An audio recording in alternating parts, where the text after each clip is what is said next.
Assalamualaikum warahmatullahi wabarakatuh. Perkenalkan, nama Ibu Rizka Nur Fitria. Hari ini Ibu akan menjelaskan mengenai pengertian taubat, taat, istiqomah, dan ikhlas. Nah, sebelum kita masuk pembelajaran, alangkah baiknya kita berdoa terlebih dahulu dan membaca surah Al-Fatihah sebelum pembelajaran. Baiklah, membaca surah Al-Fatihah dan berdoa dalam hati dimulai.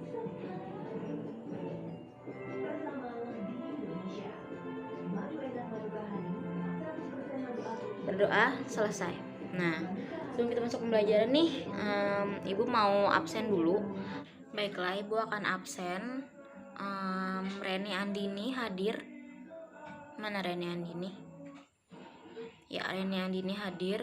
Terus Normila hadir. Normila hadir.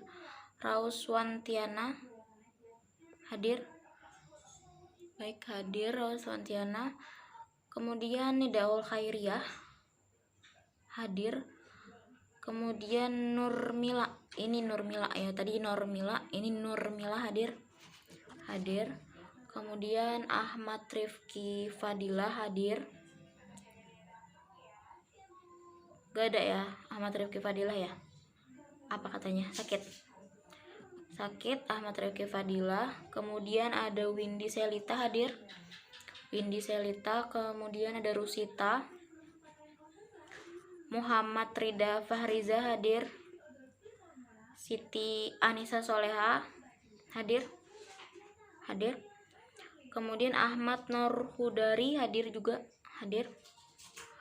Rusdiana, Ahmad Fadil Zaidan, Siti Zulaiha, Insan Firdaus, Sofa Fahrina, Nurulia Rahmi hadir. Ya, hadir semua. Tadi ada si Ahmad Rifki Fadilah ya yang sakit tadi ya. Oke. Karena sesi absen sudah selesai tadi, terus kita masuk ke pembelajaran. Nah, hari ini kita belajar tentang taubat, taat, istiqomah, dan ikhlas. Nah, sebelum Ibu masuk pembelajaran, ada yang tahu nggak apa itu taubat, apa itu taat, apa itu ikhlas, dan apa itu istiqomah? Ada yang tahu? Nah, kalau nggak ada yang tahu, Ibu akan jelaskan. Tapi sebelum Ibu jelaskan, Ibu mau kasih tugas nih, nggak tugas yang susah. Ibu cuman mau kalian bikin tabel kayak gini. Tabelnya cuman 3 kolom kayak gini.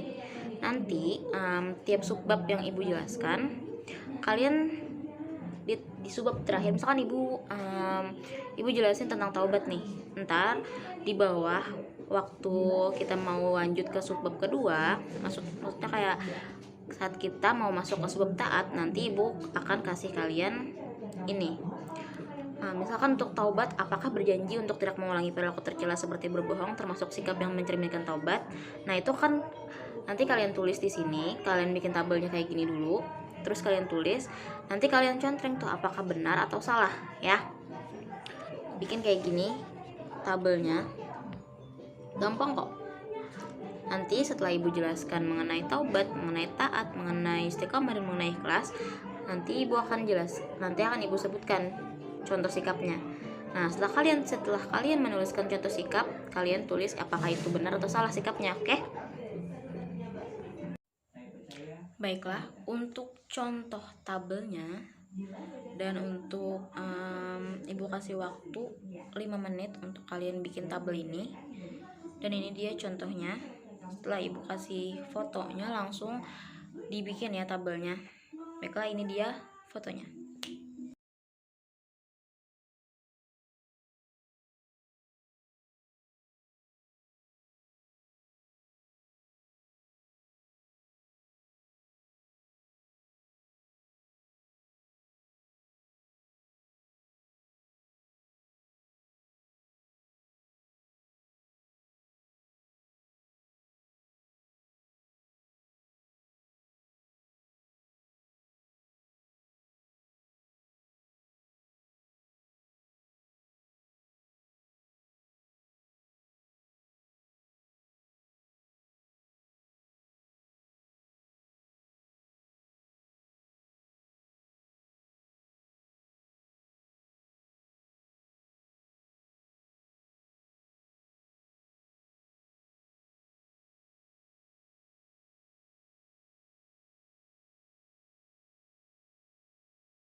Nah, kita masuk ke subbab yang pertama.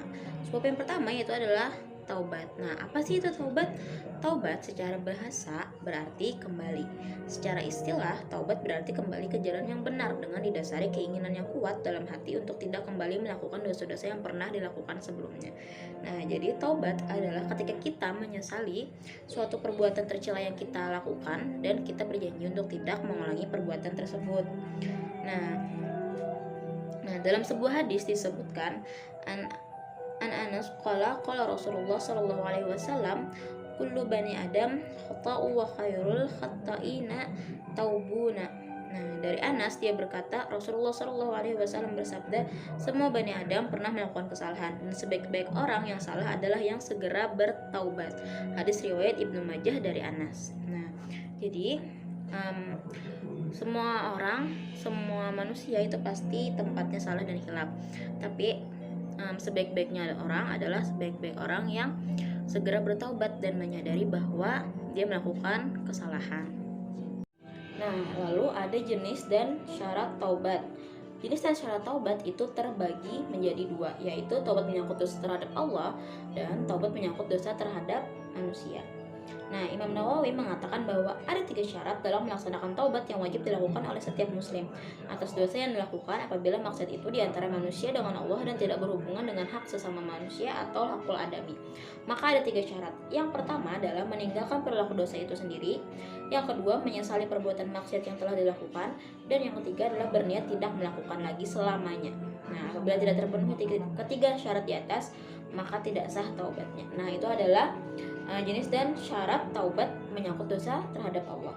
Kemudian untuk taubat menyangkut dosa terhadap sesama manusia, itu Imam Nawawi menyebutkan ada 4 syarat, yaitu yang pertama meninggalkan perilaku dosa itu sendiri, yang kedua menyesali perbuatan maksiat yang telah dilakukan, dan yang ketiga berniat tidak melakukan lagi selamanya, lalu yang keempat membebaskan diri dari hak manusia yang dizalimi dengan cara sebagai berikut. Nah, cara-caranya ada 2, yaitu apabila menyangkut harta dengan cara mengembalikan harta tersebut, lalu yang kedua apabila menyangkut non materi seperti pernah memfitnah, menggunjing atau gibah dan lain-lain, maka hendaknya meminta maaf kepada pihak yang bersangkutan. Nah, itu tadi adalah syarat taubat yang menyangkut terhadap manusia.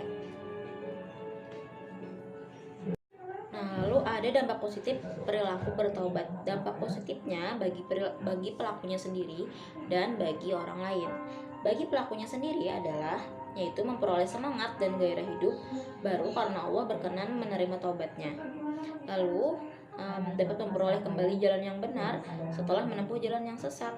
Lalu memperoleh simpati masyarakat lagi. Nah, itu adalah dampak positif berperilaku taubat terhadap diri sendiri. Lalu untuk orang lain, yaitu lambat laun dapat mengembalikan nama baik keluarga seperti masa lalu. Nah, ketika kita bertaubat, orang-orang akan mulai bersimpati dan mulai percaya lagi kepada kita. Kemudian yang kedua ada hilangnya kecemasan keluarga dan masyarakat. Tidak khawatir terjadi kejahatan yang ia lakukan seperti sebelum bertaubat. Nah, itu ketika masyarakat percaya kepada kita lagi bahwa kita benar-benar bertaubat dan kembali ke jalan yang benar.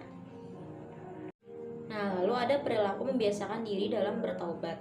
Perilaku membiasakan diri dalam bertaubat itu contohnya seperti tidak memandang remeh terhadap perbuatan dosa sekecil apapun, lalu berusaha menutup perbuatan dosa dengan perbuatan baik sesuai dengan kemampuan yang kita miliki, dan merasa tidak senang apabila melihat orang lain berbuat dosa, lalu memperbanyak bergaul dengan orang-orang saleh dan bersikap hati-hati dalam bergaul.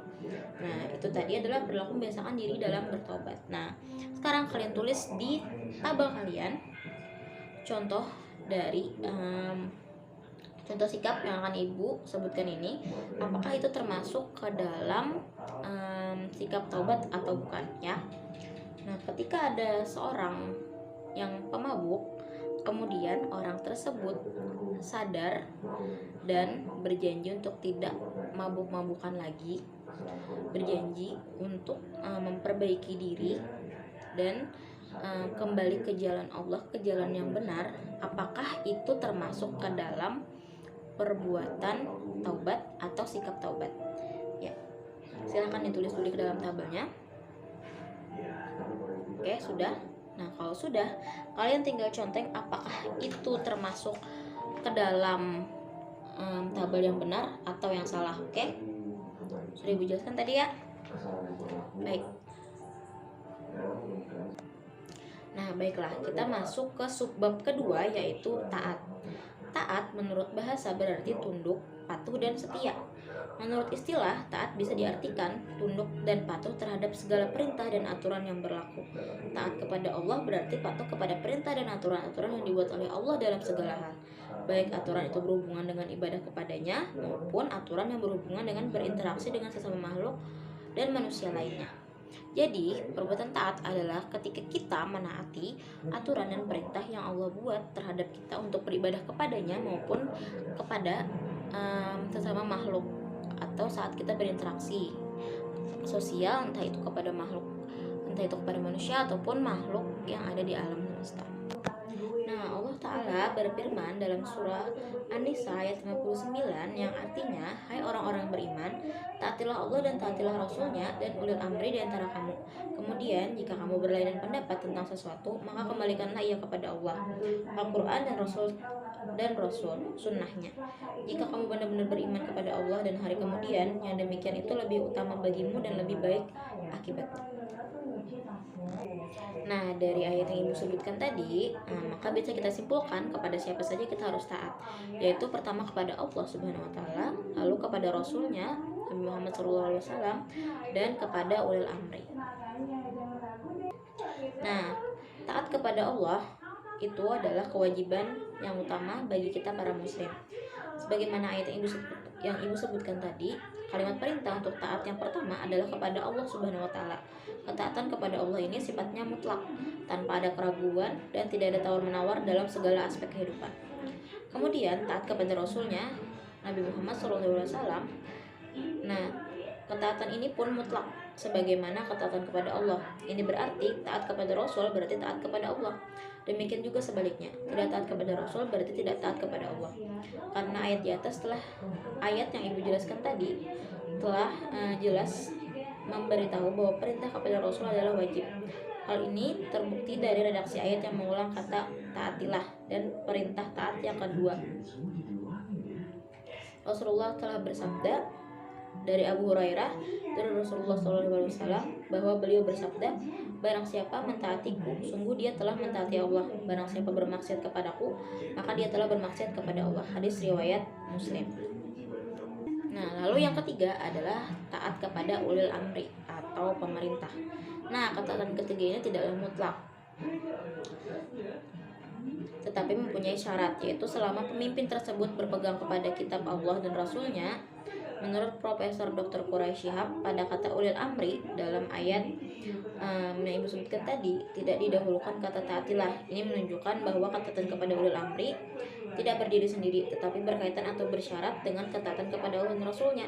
Oleh karena itu, apabila ulil amri itu bertentangan dengan perintah Allah dan Rasulnya, maka kita tidak dibenarkan untuk mentaatinya. Nah, untuk ulil amri kita tidak mutlak taat, tetapi apabila ulil amri tersebut taat kepada Allah dan taat kepada perintah Rasul, maka kita harus mentaati ulil amri atau pemerintah. Tapi apabila bertentangan, kita tidak dibenarkan untuk mentaatinya. Nah, lalu kita masuk ke dampak positif ketaatan kepada Allah dan Rasulnya. Dampak positif yang kita dapatkan ketika kita taat kepada Allah adalah yang pertama, memperoleh kepuasan batin karena telah mampu melaksanakan salah satu kewajiban kepada Allah dan Rasulnya. Yang kedua, memperoleh ridha Allah karena telah mampu mentaati perintahnya. Dan yang ketiga, memperoleh kemenangan atau keuntungan yang besar. Nah, keuntungan yang besar itu seperti apa sih? Nah, sesuai dengan firman Allah Subhanahu Wa Taala pada Quran Surah An-Nisa ayat 13 yang berbunyi, artinya, barang siapa taat kepada Allah dan Rasulnya, dia akan memasukkannya ke dalam surga-surga yang mengalir di bawahnya sungai-sungai. Mereka kekal di dalamnya, dan itulah kemenangannya agung. Nah, itu tadi kemenangan yang dimaksud dalam dampak positif, yaitu kita akan mendapatkan surga dan kenikmatan yang ada di dalamnya. Kemudian membiasakan diri taat kepada Allah dan Rasulnya. Nah, cara-cara membiasakan dirinya adalah dengan segera mempersiapkan diri untuk sholat apabila sudah tiba waktunya. Kemudian melatih diri untuk disiplin dalam berbagai hal, termasuk belajar dan mengerjakan tugas sekolah. Lalu selalu disiplin dalam mengikuti tertib sekolah, baik dilihat guru maupun tidak. Kemudian senantiasa menjaga diri agar tidak melakukan hal-hal yang dilarang oleh agama walaupun sedang sendirian, tidak ada orang lain yang melihat. Nah, itu adalah contoh-contoh membiasakan diri taat kepada Allah dan Rasulnya. Nah, oke, buka lagi tabel yang ibu suruh. Ini dia contoh sikapnya, cermati Contoh sikapnya adalah Bapak Soeharto, pemilik sebuah sipi roti nikmat yang mewajibkan seluruh karyawan perempuan memakai hijab dan sholat berjamaah setiap waktu sholat, yang bertujuan untuk semakin rajin menjalankan ajaran Islam. Nah, itu termasuk ke dalam sikap taat atau tidak? Silahkan kalian tulis di tabel tadi dan contreng di kolom benar atau salahnya ya. Baiklah, kita masuk ke subbab ketiga, yaitu istiqomah. Pengertian istiqomah secara bahasa artinya lurus, dan secara istilah adalah suatu perbuatan dan sifat yang senantiasa mengikuti jalan yang lurus, yakni jalan yang diridhai Allah. Istiqomah dalam beribadah dapat diartikan sebagai suatu sikap untuk senantiasa menjalankan apa yang diperintahkan oleh Allah sebagai suatu ibadah, sesuai dengan firman Allah Subhanahu wa taala dalam ayat berikut. Nah, fastaqim kama umirta wa man taba maka wala tatqaw innahu bima ta'maluna basir, yang artinya maka tetaplah engkau Muhammad di jalan yang benar sebagaimana telah diperintahkan kepadamu, dan juga orang yang bertobat bersamamu, dan janganlah kamu melampaui batas, sungguh dia maha melihat apa yang kamu kerjakan. Quran Surah Hud ayat 112. Senantiasa istiqomah dalam beribadah memang tidak semudah yang dibayangkan, tapi seorang muslim yang baik adalah mereka yang selalu berusaha untuk istiqomah dan berada di jalan yang benar. Nah, di antara cara agar tetap istiqomah di jalan Allah adalah yang pertama, yaitu meluruskan niat. Sebelum seorang melaksanakan ibadah, ia tentunya harus berniat dalam hati dengan memiliki niat yang lurus dan hanya mengharapkan ridha Allah Subhanahu wa taala. Maka seseorang akan lebih mudah menjalankan ibadahnya dan tidak mudah tergoda pada hal-hal yang menghalangi ibadahnya. Kemudian yang kedua adalah memahami makna syahadat.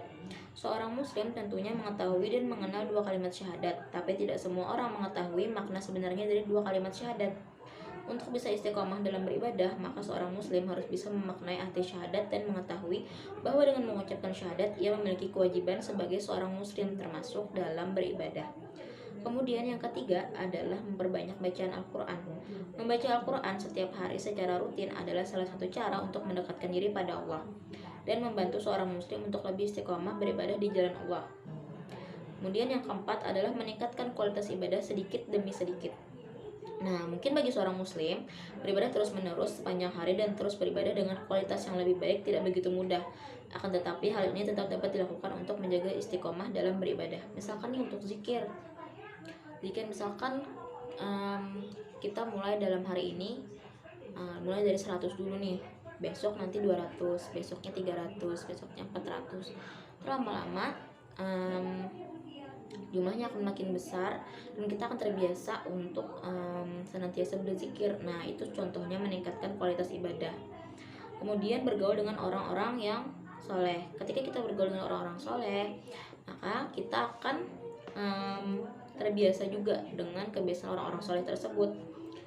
Lalu yang keenam yaitu berdoa dan berzikir kepada Allah. Nah, Allah adalah maha pembolak-balik hati seorang, dan atas kuasanya lah Allah menetapkan apakah ia akan memberi seorang hidayah atau menutup hati seseorang tersebut. Jadi ketika kita berdoa dan berzikir kepada Allah, kita meminta keterbukaan hati kita untuk selalu taat dan beriman kepadanya. Nah, baiklah, buka lagi tabelnya. Ibu akan sebutkan contoh sikap untuk subbab istiqomah. Baiklah, siapkan pulpennya, tulis.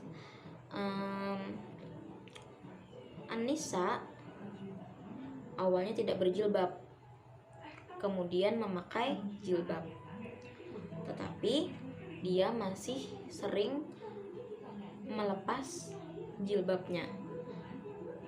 Apakah itu termasuk ke dalam sifat istiqomah atau tidak? Silahkan ditulis dan dicontreng di kolom benar atau salah. Apakah itu termasuk sikap istiqomah atau tidak? Baiklah, kita lanjut ke subbab yang terakhir, yaitu ikhlas. Nah, secara bahasa, ikhlas bermakna bersih dari kotoran. Sedangkan secara istilah, ikhlas berarti niat mengharap ridha Allah semata dalam beramal sebagai wujud menjalankan ketaatan kepada Allah dalam kehidupan dalam semua aspek. ikhlas merupakan akhlak yang agung. Karenanya, ia memiliki kedudukan yang sangat penting dalam setiap amalan, baik amalan hati, lisan, maupun badan. Nah, kenapa demikian? Betapa tidak, ternyata nilai setiap amalan seorang di sisi Allah adalah tergantung pada keikhlasan dia dalam berniat. Artinya, menjaga niat yang ikhlas semata-mata karena Allah dalam menjalankan segala amalan merupakan syarat utama diterimanya amalan tersebut. Oleh karena itu, kita harus mendahului dengan niat yang ikhlas dalam menjalankan amalan sebagaimana perintahnya dalam Quran surah Al-An'am ayat 162, yang artinya, katakanlah sesungguhnya sholat, ibadah, hidup dan matiku hanyalah untuk Allah, Tuhan semesta alam. Demikian pula Rasulullah SAW telah bersabda berhubungan dengan pentingnya menjaga niat yang ikhlas. Beliau bersabda dari Umar bin Al-Khattab radhiyallahu anha berkata, saya mendengar dari Umar bin Khattab radhiyallahu anhu berkata, saya mendengar Rasulullah SAW bersabda, semua perbuatan tergantung niatnya dan balasan bagi tiap-tiap orang tergantung apa yang diniatkan.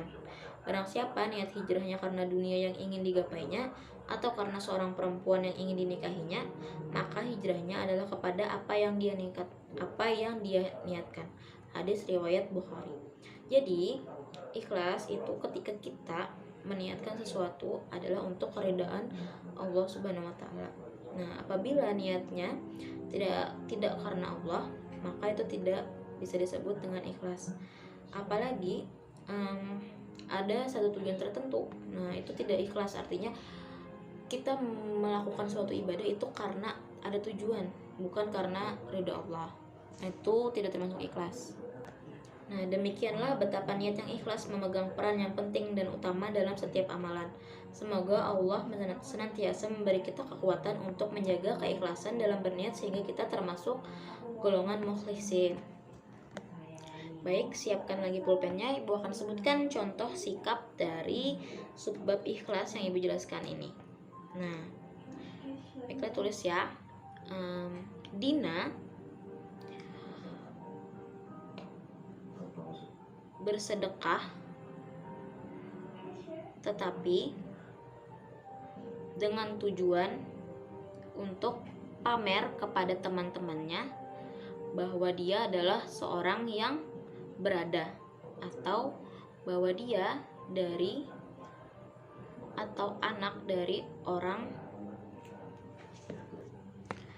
Contoh sikapnya adalah Dina bersedekah tetapi dengan tujuan untuk pamer kekayaan atau untuk menunjukkan kepada teman-temannya bahwa dia dari keluarga yang berada. Nah, apakah sikap tersebut atau sedekahnya termasuk ke dalam sikap ikhlas atau tidak? Silakan ditulis lalu dicontreng apakah perbuatan tersebut termasuk ke dalam sikap ikhlas atau tidak. Nah, baiklah, sudah ada 4 contoh sikap tadi yang Ibu sebutkan setelah Ibu jelaskan tadi ya. Jadi silahkan kalian baca dulu tugas-tugasnya, kalian resapi dulu benar atau salahnya. Setelah itu Ibu kasih 10 menit untuk kalian koreksi dulu jawaban kalian. Setelah itu kumpulkan kepada Ibu ya. Kumpulkan kepada Ibu, nanti minggu depan akan Ibu bagikan hasil dari tugas kalian hari ini ya. Nah, sekarang Ibu bacakan rangkuman dari penjelasan Ibu, yaitu taubat. Ada taubat tadi, ada taat, ada istiqomah, dan ada ikhlas. Nah, taubat berarti kembali ke jalan yang benar dengan didasari keinginan yang kuat dalam hati untuk tidak kembali melakukan dosa-dosa yang pernah dilakukan sebelumnya. Kemudian ada taat. Dalam Islam adalah patuh terhadap segala yang diperintahkan oleh Allah dan Rasul-Nya. Dan istiqomah adalah suatu perbuatan dan sifat yang senantiasa mengikuti jalan yang lurus, yakni jalan yang diridhai oleh Allah. Kemudian ada ikhlas yang terakhir, yaitu adalah niat mengharap ridha Allah semata dalam beramal sebagai wujud menjalankan ketaatan kepada Allah dalam kehidupan dalam semua aspek. Nah, itu adalah rangkuman dari bab taubat, taat, istiqomah, dan ikhlas yang Ibu jelaskan tadi. Nah, Baiklah, nanti kumpulkan tugasnya ke ibu hari ini juga ya. 10 menit dari sekarang, saya kasih waktu. Sekian penjelasan dari ibu. Wassalamualaikum warahmatullahi wabarakatuh.